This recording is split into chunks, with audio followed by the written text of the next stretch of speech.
बहुत शर्मनाक है। मंत्री के पति हो चाहे कोई भी हो,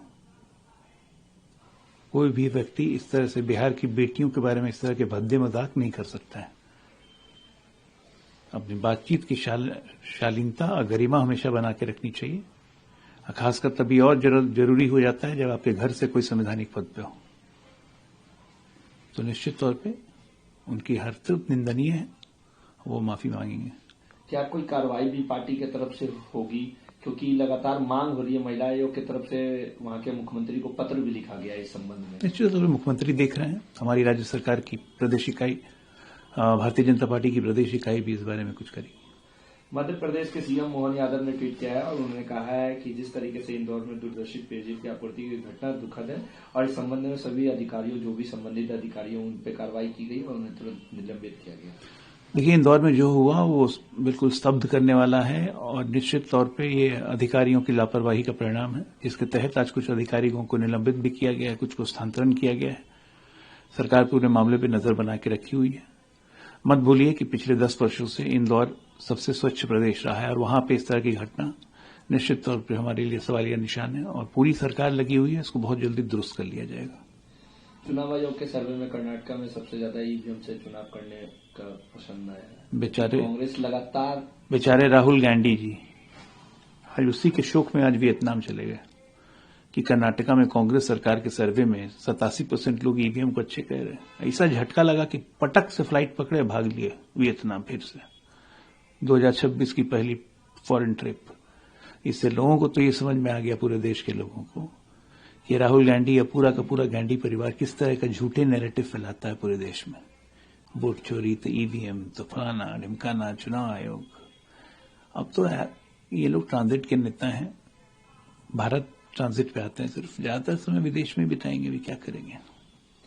टीएमसी के राष्ट्रीय महासचिव सांसद अभिषेक बनर्जी ने कहा कि कुछ दिन पहले अमित शाह ने कहा था कि पश्चिम बंगाल को स्वर्णीय बंगाल बना देंगे और उसके बयान के बाद उन्होंने पलटवार भी किया अमित शाह के बयान को और कहा है कि अगर स्वर्णिम बंगाल बनाना था तो पहले क्यों नहीं बिहार को बना दिए जहां उनकी सरकार है। बिहार को तो स्वर्णिम बना ही है। बिहार कहां था, बिहार आज कहां खड़ा है। ये भारतीय जनता पार्टी और नीतीश कुमार की देन है कि आज जो बिहार है, चमकता हुआ बिहार जो लोगों की आंखों में खटकता है, वो हमारी कारण हुआ है। ये चराचूर का परिवार रहता तो बिहार और खत्म हो जाता। और जहां तक रहे बनर्जी जी, अभिषेक बनर्जी, अगर बंगाल को कोई स्वर्णिम बनाने की बात कह रहा है, भारतीय जनता पार्टी कह रही है, तो इनको अखरता क्यों है, चुपता क्यों भाई? बंगाल को बांग्लादेश आप बनाना चाहते हैं ना, है? अब प्रधानमंत्री बन जाएंगी ममता बनर्जी। उन्होंने ये भी कहा है कि बीजेपी शासित में जहरीली शराब से लोग मर रहे हैं और ये स्वर्णिम काल और स्वर्णिम बंगाल बनाने की बात कर रहे हैं। ये कुछ नहीं, ये आने वाले हार की फ्रस्ट्रेशन है। अब आप देख लीजिए कि जिसने जिसने यात्रा निकाली उनका हुआ बंटाधार। यहाँ बिहार के देख लीजिए, यात्रा निकली थी ना, यहाँ भी वोट चोरी यात्रा, बंटाधार हो गया। बंगाल में वो यात्रा निकाल रहे हैं, पक्का है बंटाधार होना। शुभेंदु अधिकारी ने कहा है कि यूनिट सरकार बंगाल सरकार से बेहतर काम कर रही है। उस पर भी अभिषेक बनर्जी ने कहा कि जहां हिंदुओं की हत्या हो रही है उस सरकार को बेहतर ही बता रहे हैं। ये है तथाकथित हिंदू। देखिए, ऐसा है, सबसे पहली बात कि अभिषेक बनर्जी या पूरी की पूरी ममता बनर्जी को बंगाल सरकार से इतनी हमदर्दी क्यों, बांग्लादेश की सरकार से? और दूसरी बात, वहां पे तो एक्शन हो रहा है, भारत सरकार दबाव बना रही है।